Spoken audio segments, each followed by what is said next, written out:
Hey guys, Dr. Marcus, physical therapist at Athletes Potential, and we're going to talk about Achilles tendinitis or Achilles tendinopathy.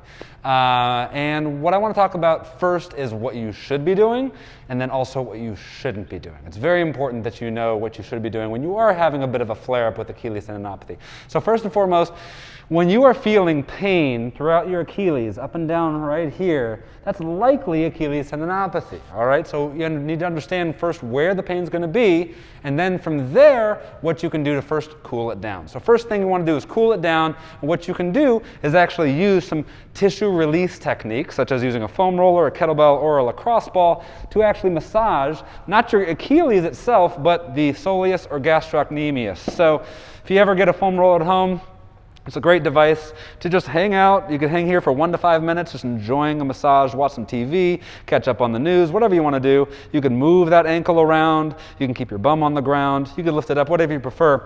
And if you want to actually progress, you can use something a little bit more sturdy, such as the actual handle or the actual base of a kettlebell. You could use a dumbbell, whatever you prefer. It's going to be harder. It's going to be more intense. That's fine, as long as you stay relaxed. And then finally, what you can do is use the traditional small lacrosse ball, tennis ball, baseball, whatever you have in there. That works just fine too. So 1 to 5 minutes of massaging is going to take away tension from that Achilles and let that tendon actually have a little bit more rest, which actually it does need.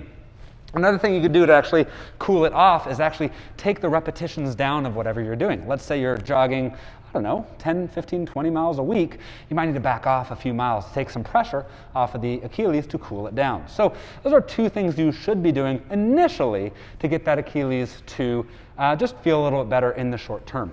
Now, things that you shouldn't be doing, very importantly, is increasing force by increasing your mileage. If you are already flared up in there and you really want to be pushing harder and digging in harder, I'd be cautious about doing that because you've already got some Achilles tendinitis flared up.